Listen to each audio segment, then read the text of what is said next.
You talk about including all of the stakeholders down to even the janitor. And I think a lot of entrepreneurs, especially at the small side, think that they have to bucket everything within their business, where everybody that's working in marketing has blinders on and they're in marketing, and everybody who's working in sales has blinders on and they're working in sales, and on through the business. With that said, would you then recommend that you include through leadership connections and really include everybody in the organization towards these innovations? So there are two fundamental perspectives. One is the efficiency of your business, where you need to focus. So when you work in marketing, you need to focus on marketing.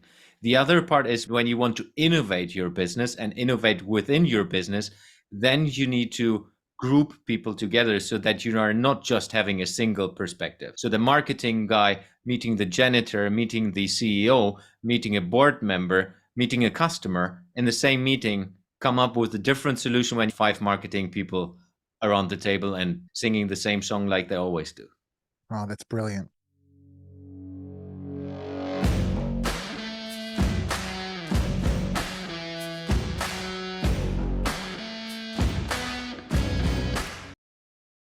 Welcome to the Spear and Clover podcast, the show where military mindset meets the spirit of the puppy.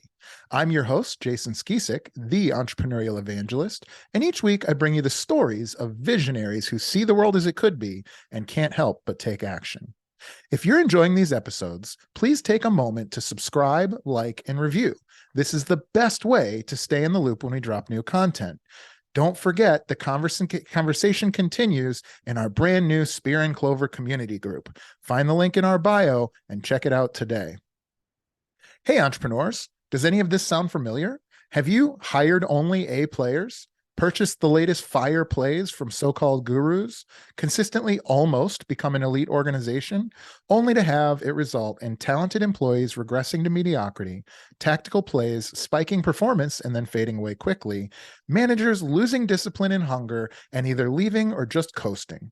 Do you really think the difference between you and the industry-leading team is a hire or a slick new marketing play? That's the same tired crap my Chicago Bears have shoved down my throat for over 30 years. Meanwhile, the Green Bay Packers have had 2 coaches in 50 years, they've had 2 quarterbacks for 20 years, and they're a contender every single year. Many leaders buy the best playbooks, draft the best talent, and hire the best coaches, yet year after year return without trophies. Who could blame them?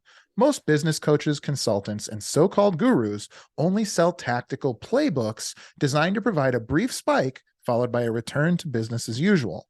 The truth is, winning is simple. You need a clear North Star supported by managers and role players that have absolutely zero uncertainty about how they can help the team win today. Our simple program helps you become a dynasty organization from top to bottom. Dynasty Defined not only helps you structure a team that's capable of consistently winning championships, but once you do, they'll be writing their own playbooks, recruiting the best talent, and calling their own plays from the field. So the choice is yours. Continue to hope that the next hire or brand new marketing play will finally solve all your problems, or commit to winning permanently, roll up your sleeves, and let's get started defining your dynasty. I am beyond proud that we are now accepting applications for Dynasty Defined. Please visit spearandclover.com now to claim your spot. There are 2 traits that I see over and over again in the most successful people I meet. Well, at least the ones that I like. 1, they can tell you their mission in only a few words. And 2, they are driven to connect with others and collaborate. Today's guest is the living embodiment of these 2 ideas. Jens Heitland is the former global head of innovation at Ikea, perhaps one of the most innovative consumer brands in recent memory. His mission is simple. He connects innovation and leadership to human innovation. Also, he is well known in his circles as the Connecteur, a name that speaks for itself. In today's conversation, I hope to learn from the depth and clarity that Jens has gathered over the years that has allowed him to so simply capture what is an awe-inspiring career. Please welcome my friend, Jens Heitland. Jens, how are you, brother? Hello, great to be here. How are you? I'm great, man. It's so great to be here. I just told you before, I love your background, man. That's really well put together. Thank you. Yeah, it's long-term prototyping it. Yeah, I'm in the same boat. So listen, Jens, I think I kind of introduced you a little bit there, but for the guests at home, why don't you just kind of give us a quick rundown of who you are and how you got where you are today? The quick version is lived in 6 countries, originally from Germany, but now living in the Netherlands. Had an amazing career from starting at the construction sites to be global head of innovation for IKEA centers, like you mentioned, and then stepping out to try to innovate the world and really figuring out how we can help organizations to be better equipped when it comes to innovation. And what I found out through doing that was there's one missing piece. If you work with corporate, especially the bigger corporates, which I have worked with, the innovation processes and all the systems, they're quite good and you can copy and paste them from other organizations. What is always the tricky thing and the missing piece to innovative success is the leadership. So that's how I combined these 2 topics and call that then human innovation. So leadership times innovation equals human innovation. That's basically what I'm all about in all the different businesses I run and I'm involved in. I just love that so much. So let's break that down a little bit. So when I hear innovation, and I think when a lot of people that are at home who maybe have not been a part of big innovative companies hear innovation, we think ideas. So tell me a little bit about how you structure, how you can engineer something like innovation. Yeah, that's a long answer. I try to keep it short. So it's really if you take an organization and bear in mind, I have worked with organization plus 1,000 employees. So that's Mhm. more the bigger things, but I've seen as well that it works in the same way for smaller businesses, even five people businesses. So if you look into innovation and you look at an ecosystem of your organization, starting with what problem are you solving? What problem are you solving and what do you want to solve? So how do you bring all the strategies you have in your, if you take a huge organization, you have, I don't know, 20 strategies and everyone is involved in that. Mhm. But what is often forgotten in that early phase when you look into what problem you're going to solve with the innovation team in your organization is what is the external world like? Where's the external world heading? What are the different trends and how do they impact your strategies? So using that and bringing that into a scenario perspective where you say, let's have a look. What does this mean? Our strategy, the external world, the perspective of different trends going forward in the world where we're living in. What does it mean to our ecosystem? What does it mean to our markets? Let's say you have a market in the US, you have a market in Europe, you have a market in the Middle East. If you just take these 3, there's often a different approach on how you solve the same problem. And that's what you try to find out with the scenario perspective. So you're building different scenarios from a strategic landscape for this different markets. And that's Mhm. kind of very, very high level. And then you go into how do you find ideas? That's where you came from. How do you find specific ideas from the external world, but as well internally to solve these problems inside of the scenarios? And only then you go into, okay, let's prototype them, let's test them, let's put them into actions before we spend a gazillion dollars into them. Let's really try it out and try to break it. And then when you figure out what works, then you scale. The most important perspective. So that's basically an innovation funnel. A lot of organizations do, and a lot of organizations work with. The magic, which I call a little bit the magic zone, is how do you bring the people, internal and external, on board so Mhm. that they're supporting this from the get-go? Mm. So starting from this scenario thinking, how do you bring the internal board members, internal directors, even the janitor on board in the beginning so that they feel it's theirs? And that throughout the whole process. So how do you bring all the people and stakeholders with you? And that's the human element. If you do this successful, doesn't matter how big your organization is, you will innovate successful on a long-term base. And that can be improving your core process, improving your or innovating your core process, innovating your core product or services, or you really go towards moonshot where you said, let's reinvent ourselves. We are now 20 years in the market. What is the next revenue stream? How can we tackle that? If you bring the people on board throughout, it's magic. And the magic is going to happen if you do that well. Wow. So if I'm listening and hearing correctly, the innovation part, I love that term innovation funnel, by the way. If you've never heard that, because I've never heard that before, but I deal with all sorts of different variations on the term funnel. And so you can Yeah. imagine where a hopper of ideas starts at the top and then is tested in such a way where only at the bottom are the best ideas that we're going to take action on. I just think that's a beautiful visual for our listeners at home. But the other thing I picked up on, you talk about including all of the stakeholders down to even the janitor. And I think a lot of entrepreneurs, especially at the small side, and maybe there's some truth to why, think that they have to bucket everything within their business, where everybody that's working in marketing has blinders on and they're in marketing, and everybody who's working in sales has blinders on and they're working in sales, and on through the business. So with that said, would you do then recommend that you include through leadership connections and really include everybody in the organization towards these innovations? Yeah. So there are two fundamental perspectives. One is the efficiency of your business, where you need to focus. So when you work in marketing, you need to focus on marketing. The other part is when you want to innovate your business and innovate within your business, then you need to group people together so that you are not just having a single perspective. So the marketing guy meeting the janitor, meeting the CEO, meeting a board member, meeting a customer in the same meeting, come up with a different solution when you have five marketing people around the table and kind of singing the same song like they always do.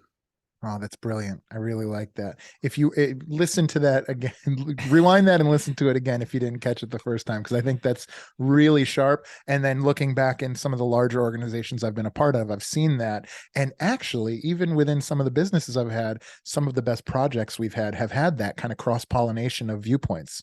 I think that's so fascinating.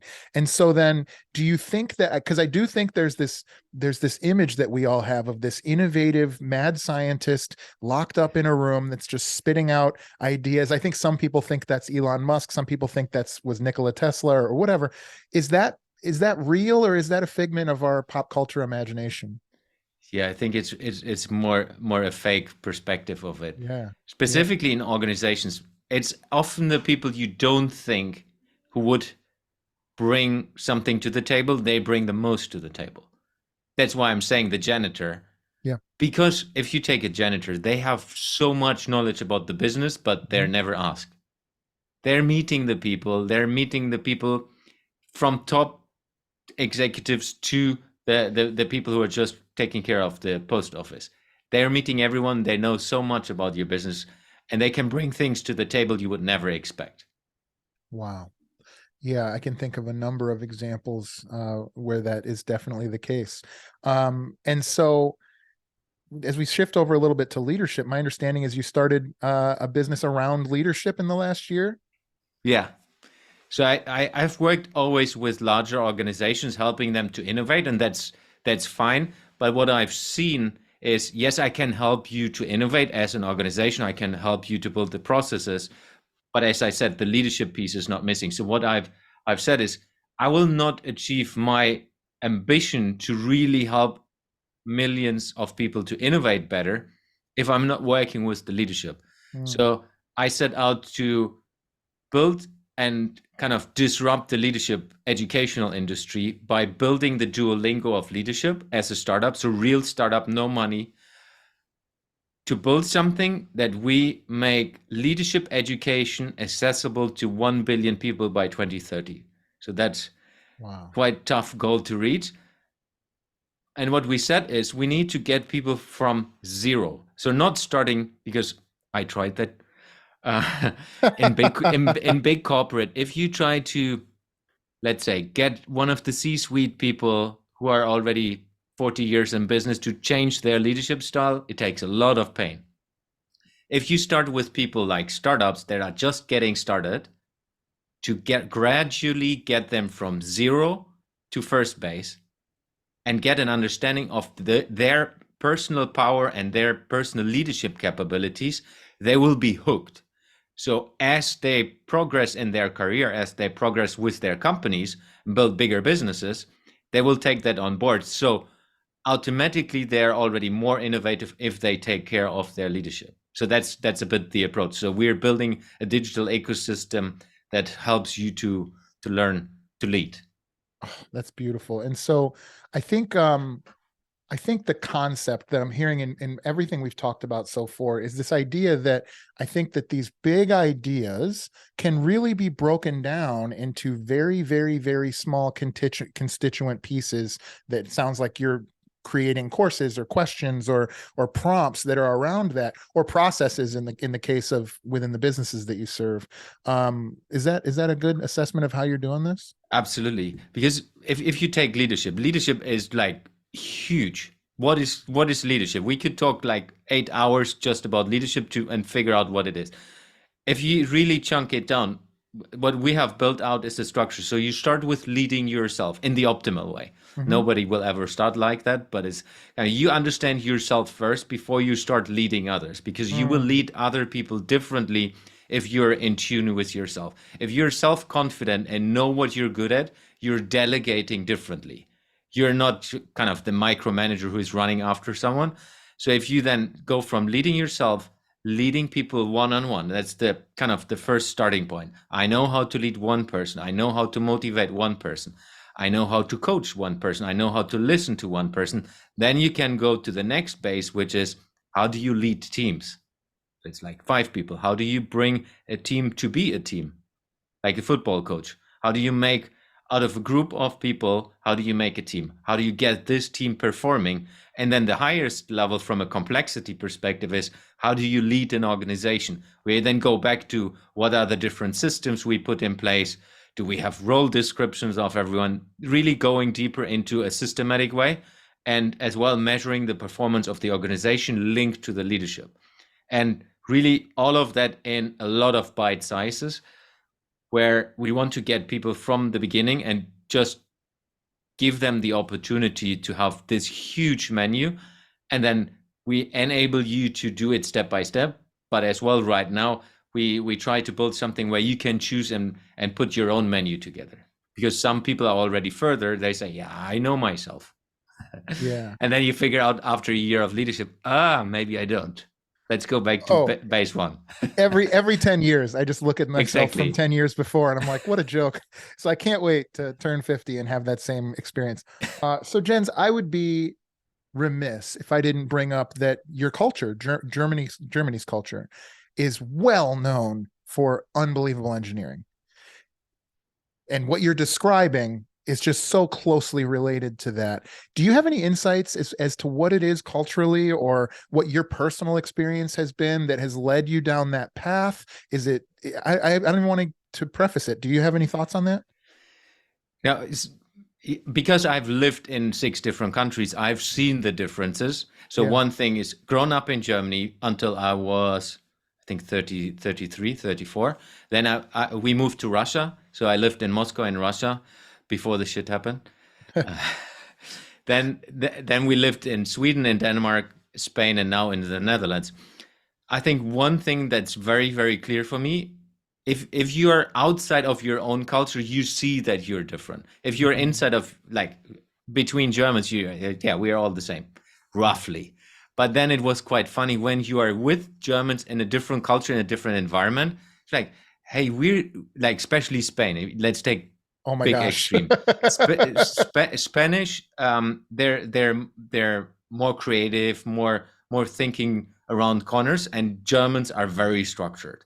So Mhm. if you just put a German into an organization next to a Spanish person, the Spanish is the creative and the German is the structure person, like the Excel table. Mhm. And what I've seen for myself over especially the last 15 years where I've worked internationally, this is a huge advantage if you know how you are, but as well if you know what you're not so good at. Mhm. Because then you can say, hey, I'm the structure guy. Let me build the Excel table and the structure, but I need you, because you're the creative Spanish guy, to bring your creativity into it. So what I've found, and that goes back to connecting, found out for myself, I'm very, very good at structure, at processes, big picture thinking.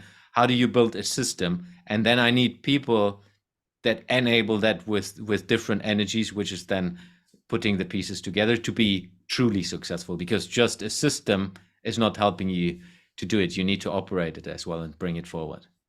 Beautifully said. One thing I'd like to say is you've lived in like some of the like that's like my dream places that you've lived. And you know, I actually hear great things about Russia. Do you think I'm glad you used Spain as the example because I spent some time in Barcelona and definitely could see, you know, the creative and passionate. And do you think do you think the way that language is structured and do you think that that plays at all a role? Because I know that my very limited understanding of other languages is German is very overt. It's very specific in language, whereas Spain is very much into interpretation and context and things like that.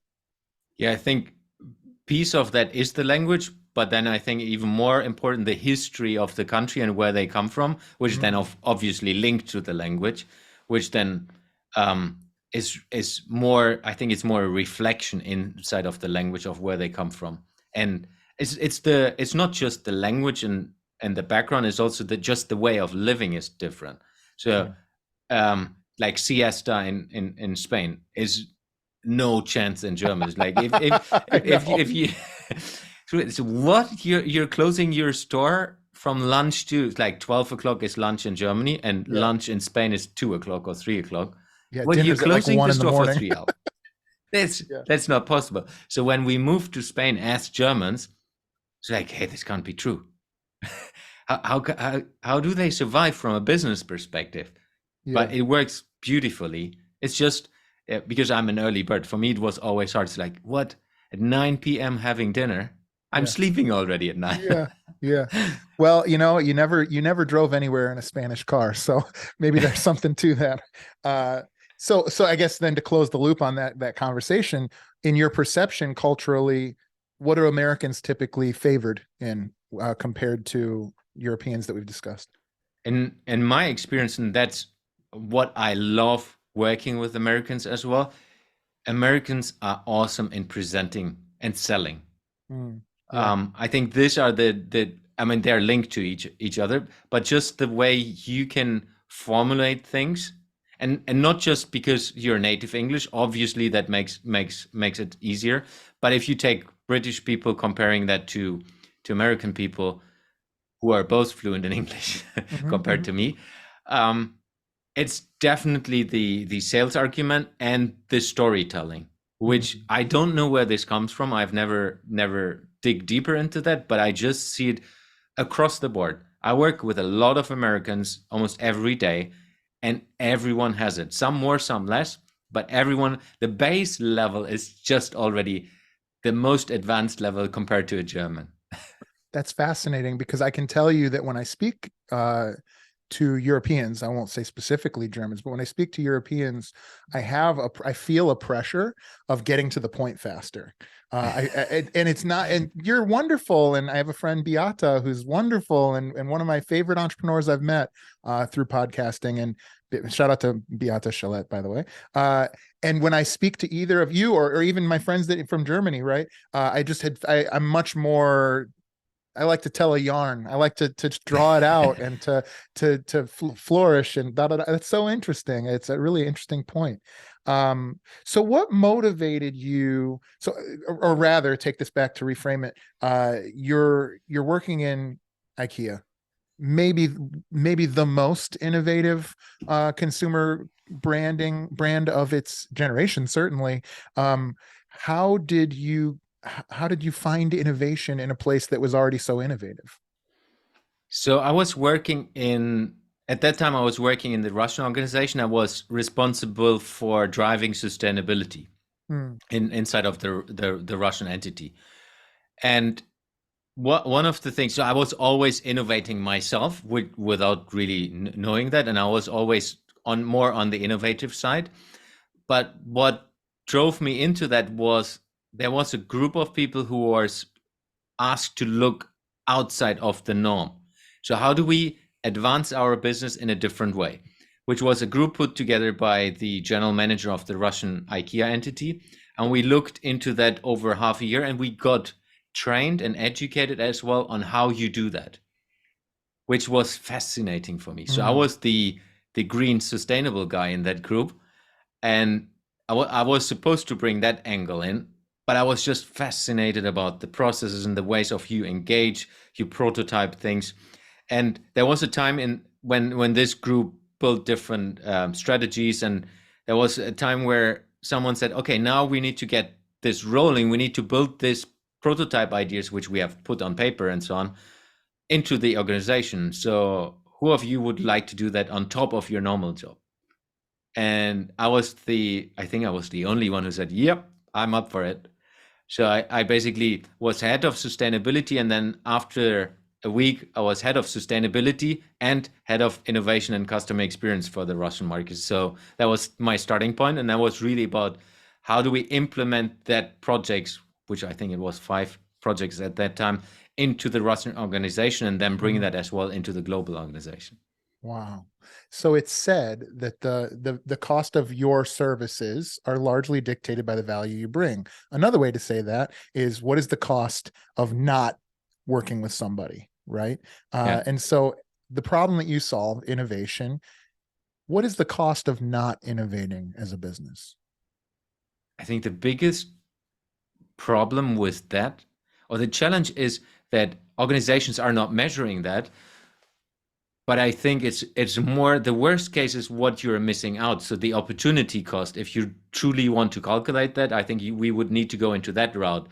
Nobody is doing that because, yeah, we are just not acting, so nothing is happening. That's, if we take, we're recording this now in 2023.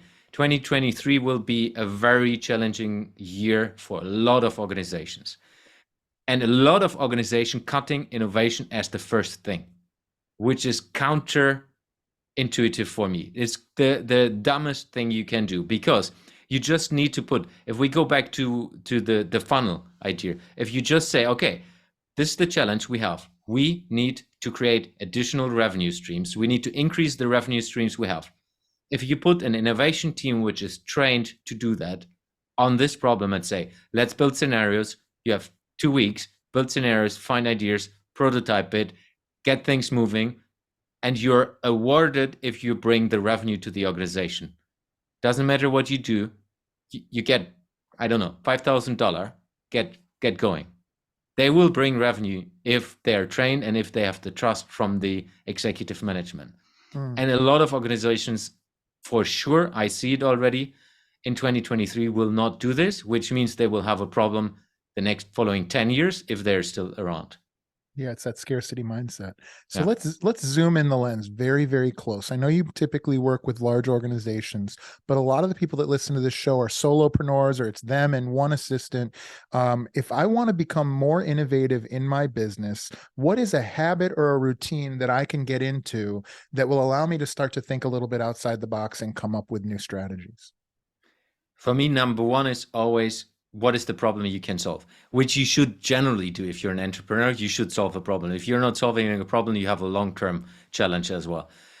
But I think even if you have a larger, let's say you are a leadership coach, you are a person that is helping other people to be more successful in their career. You produce toilet paper. It doesn't matter what you do. You are solving a core problem, but this core problem has a lot of other problems around. So if you want to expand your revenue stream, if we take toilet paper, if you want to expand your revenue stream around toilet paper, so what problems on top of toilet paper you have while you use, as a customer, while you use toilet paper? Anyway, maybe you don't have a magazine to read. Whatever you come up with, just starting with what are the different challenges around your core offer that your customers or clients have, and how can you solve them additionally to what you do, which directly, for me, not necessarily you need to monetize that, but it brings more value, so there's an opportunity for you to monetize that, and Yeah, it's an easy upsell. Sorry, that's just such an interesting thought. So for starters, my wife went to school with these guys that created this company, Dude Wipes, which at least in America is like a big flushable wipes, which has become this big category. And you're right, you would have never thought that there was going to be, I don't know what that company size is, but many 7 figures business, not just beyond toilet paper, but gendering toilet paper and branding around male wipes, male, flushable wipes. This was it was a Shark Tank, actually. They went on Shark Tank and got picked up. The other thing that you brought to mind there is this idea of, we can sort of integrate vertically or we can integrate horizontally these ideas. And so integrating vertically is very much the toilet paper to the magazine. So or to the doily, little thing that sits over the spare toilet paper or whatever it may be, or the Bluetooth speaker that mounts to your wall or whatever it might be, right? The squatty potty that you put your feet on. And then there's that horizontal, which is very much from toilet paper to triple ply to, flushable wipes. And so categorizing thought in that vertical and horizontal way, I think, is really sharp. Interesting. Yeah, and that's just one key part, because that's just the early starting point. You still then need to get the ideas. What a lot of solopreneurs do, they just are in their own bubble. Mm-hmm. It's like, I'm the entrepreneur, I'm not sharing anything. Fascinating thing I've learned over working with innovation for plus 10 years, the true innovative companies, they share everything, like 99%. For example, if you take my startup with the leadership startup, you can see, and if you reach out to me, I share the whole menu to everyone, because it's not about the idea, it's about executing the idea that makes you different, that makes you an innovator. So if you share your ideas and just play ping pong with someone else, hey, I have thought about toilet paper in this way. Have you thought about the loudspeaker? Do you have any other ideas? Talking to your customers, talking to other people around you, talking to other entrepreneurs will give you other ideas. And there might be business opportunities through that if you talk to other entrepreneurs. Hey, what if we combine your service with my service and what I do, and then let's prototype this. Again, something what a lot of people and organizations do wrong. If we talk about solopreneurs, one example is always brilliant. A lot of solopreneurs build online courses. They're building the whole online course and then figure out that nobody's buying it. Instead of, hey, let's prototype if there's a real need for this online course, is if people trust me to do that, and then you record it. Or you do, hey, let's do a test and we promote something, we do a launch campaign, we launch something and we haven't recorded anything. That's maybe scary, and some people are saying, yeah, but that's fraud, that's not nice to do. For me, it's not. You can still deliver everything what you promised. You just start recording when you have enough people signed up. And that's what a lot of real innovative companies do every day. I do a lot like that. I'm innovating daily on things where I'm trying to see the reaction of other people, the reaction of the market, the reaction of communities, and see if there's something where people are interested. One example was the other day. I did an episode on my podcast as well, which I just labeled startup, and then more content. And it's fascinating that straight through that, I got a couple of more connections on LinkedIn, for example, just because I wrote startup. And then I just checked, okay, they're coming from a startup. So just small, tiny validations everyone can do. Yeah. One of my mentors, my former mentors, moved to Las Vegas and lives right in the center of Las Vegas in what is essentially a hotel. And I was like, why would you want to live there? I mean, aside from the fact that he's doing speaking engagements and stuff like that, the beauty of it is there's no better way to A/B test innovation and human behavior than to stand in a casino or on that street and say, like, that's the one with the red flashing lights, that's the one with the blue flashing lights, and just pay attention. And it was just brilliant. I mean, as far as a marketer or a salesperson or even like a product design person, really anything, I just think there's some brilliance there. And I haven't spoken to them about if that's why they chose to do it, but I can't imagine that it's not part of it, because even when I visited there as a person that's an entrepreneur and a business person, I see so much, kind of behind the scenes of what's going on when you just pay attention, especially if you're sober, right? But that's so fascinating, man.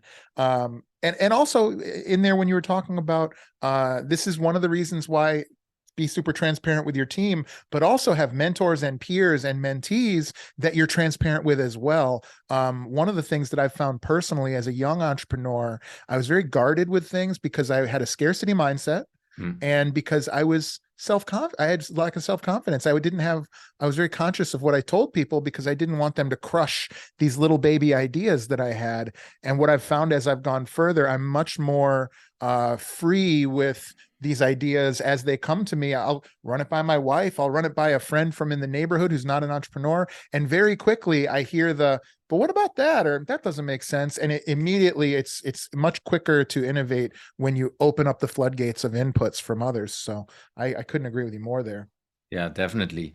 And one thing I have found out as well, it's more male dominant, this thing. So a lot of more males are not talking about this. Like, no, Mm-hmm. I know what I do. It's like I know exactly. I don't need to ask anyone. I know how to do it. I know you have the problem. I don't need to ask. Yeah. And female entrepreneurs, at least in my experience, they're way more open, way more explorative, and through that as well, way more innovative when it comes to things. Yeah, and I would say beyond gender too is introverts versus extroverts. I think it's very easy for somebody that's naturally charismatic and extroverted and take charge. It's very easy for that person to steamroll people if they choose to, right? Yeah. And an introvert is happy to just sit back and watch you fall off of a cliff if you want to be an asshole about it, right? Uh, Yeah. and so because of that, it's been many years, but I still have to remind myself, hey, just because I'm the one who's going to raise his hand first does not mean that my idea is the best in the room. And there's definitely been a journey over the last few years for me, but hopefully for others, of wait, before we go forward with this, does anybody have any ideas other than that one that the loud person raised their hand with? And so that's something good to remember as well, I'm sure. Yeah, and Um, that goes back to leadership, yeah. And being so, being aware of it. yeah. Yeah, I was driving one day and there was just a billboard, and it was a bad billboard because I couldn't tell you who put it up. There was no like company. It just says "Listen to introverts." I'm not kidding. I saw that billboard in Chicago. It said "Listen to introverts," and I just never forget that billboard because it kind of corresponded with what I'm talking about here.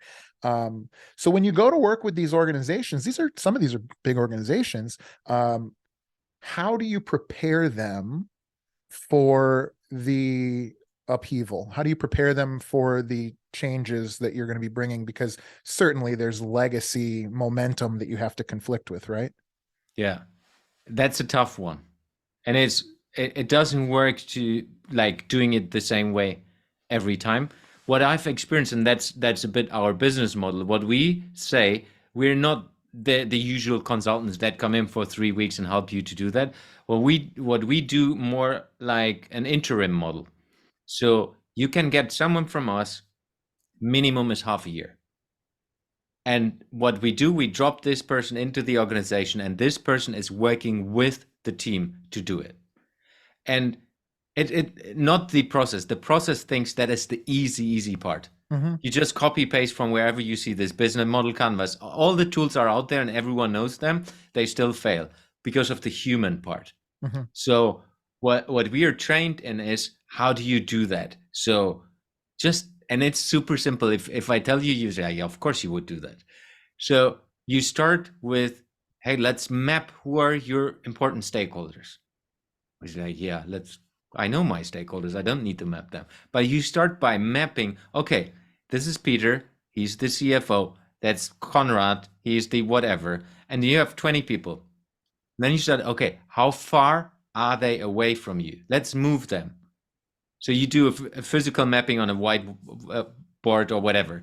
So, okay, yeah, Peter is further away than Conrad. Okay, what is the relationship between them?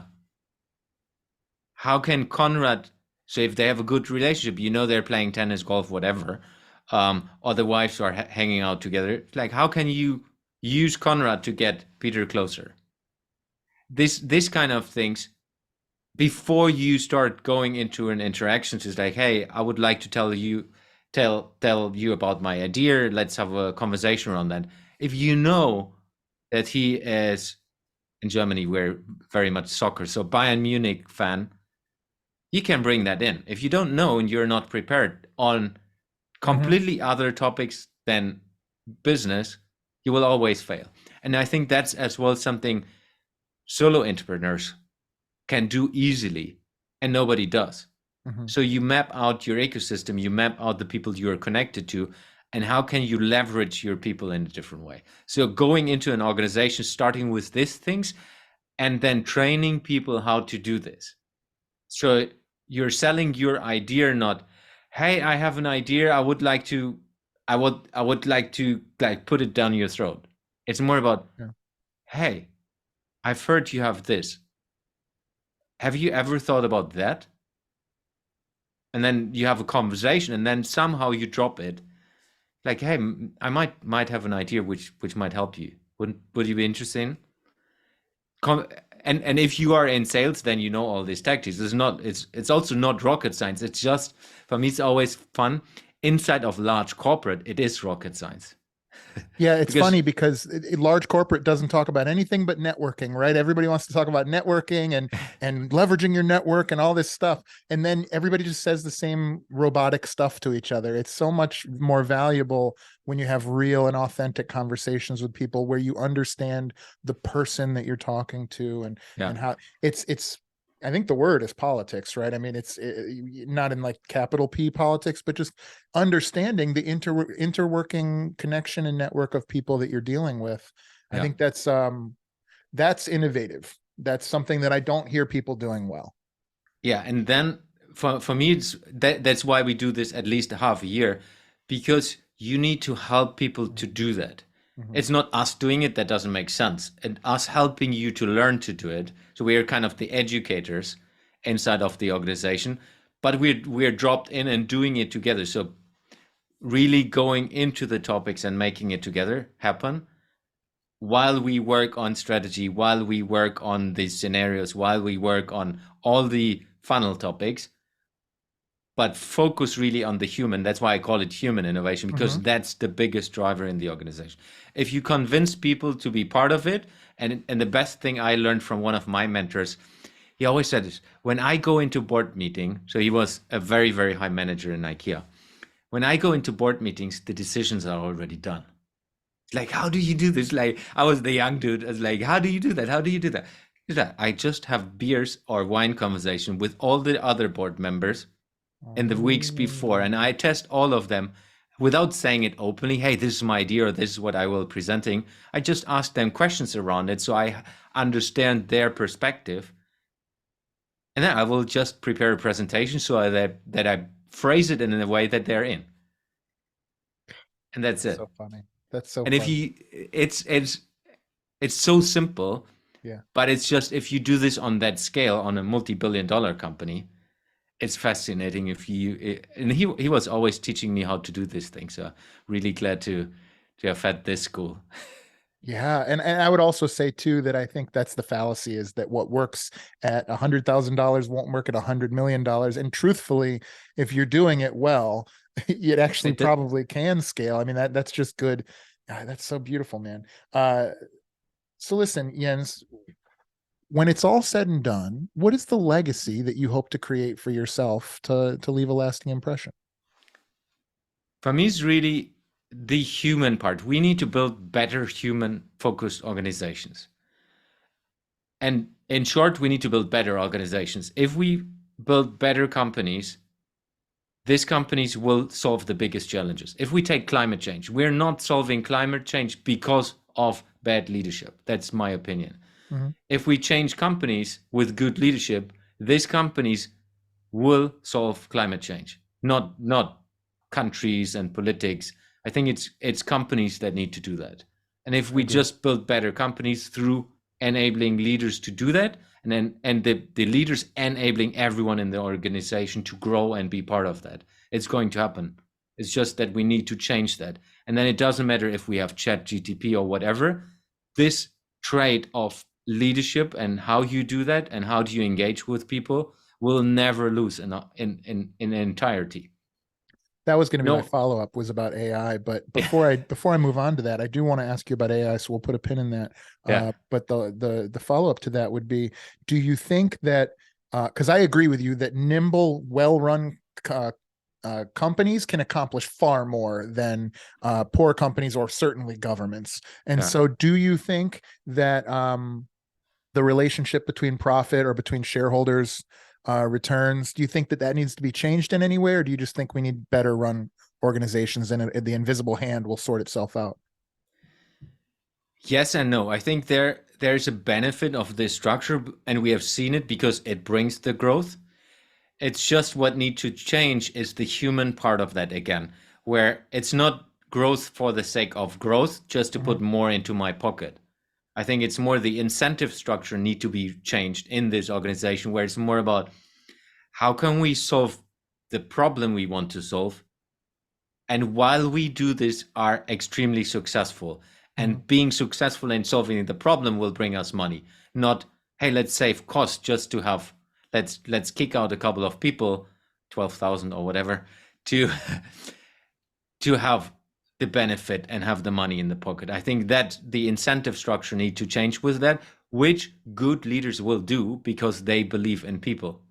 Is that is there an ethical structure that needs to be in place though? So like, for instance, everybody, we're talking on technology, or we have phones in our pockets that's from mined, cobalt or whatever, in very, very bad conditions.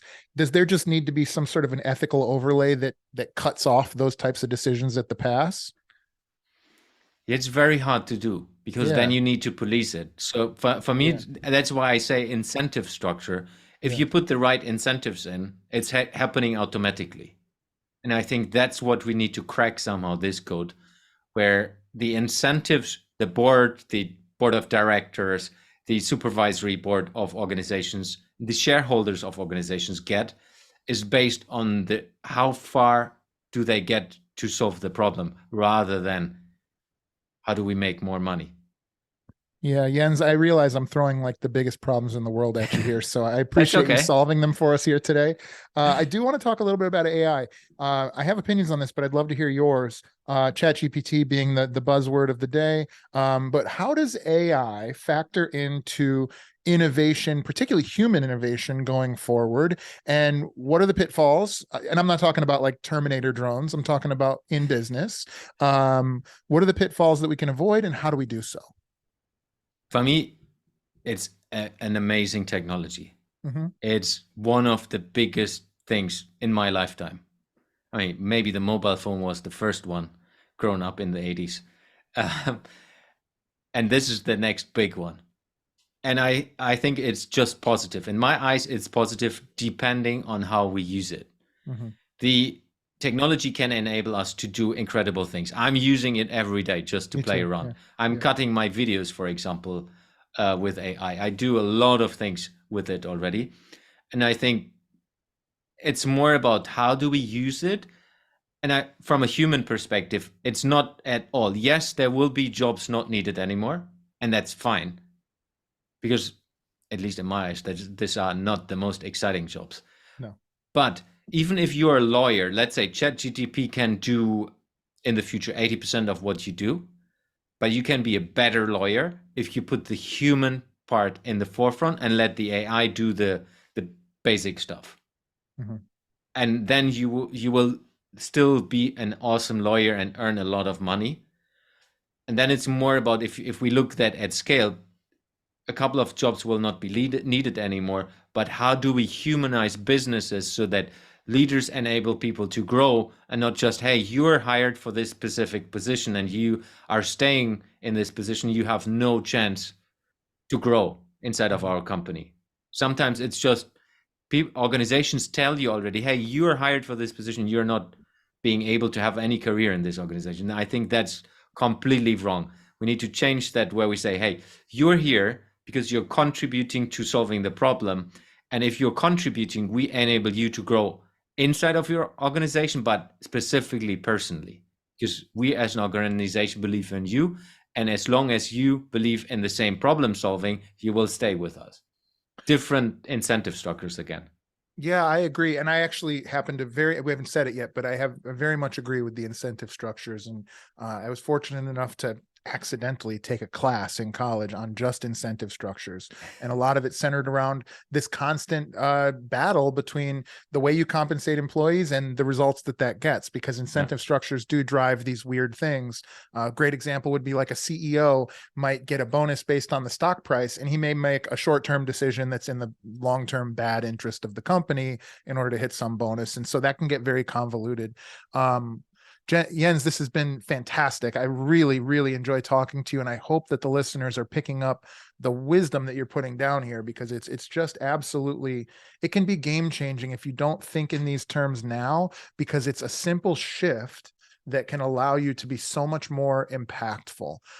Jens, there's 2 questions that I ask everybody that comes on the show, and I'd love to ask them to you now. Are you ready? Absolutely. All right, let's do it. If you had access to unlimited financial capital, how would you profitably grow your current business or businesses? I would put all of that into innovating the core offer we have. If we take the startup, I would first of all hire people to be able to prototype faster, and then drive that inside of the business. Key part is really prototyping faster, increasing the speed of the prototyping engine to be able to grow faster. Mm-hmm. Second question.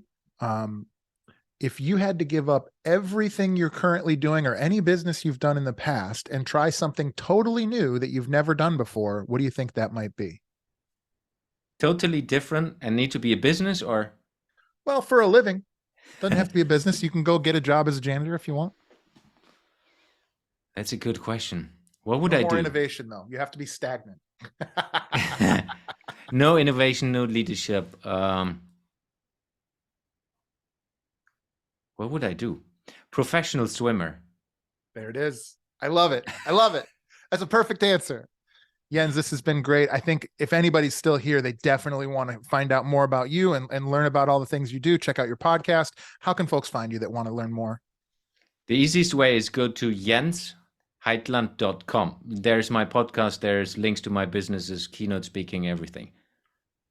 Awesome. And those links will be in the notes below. Jens, this has been an honor to have you on. I would love to continue this conversation either privately or again on the show, because I am just so in awe of what you've accomplished. So thank you so much for coming on today, and have a great day. Thank you for having me. Of course.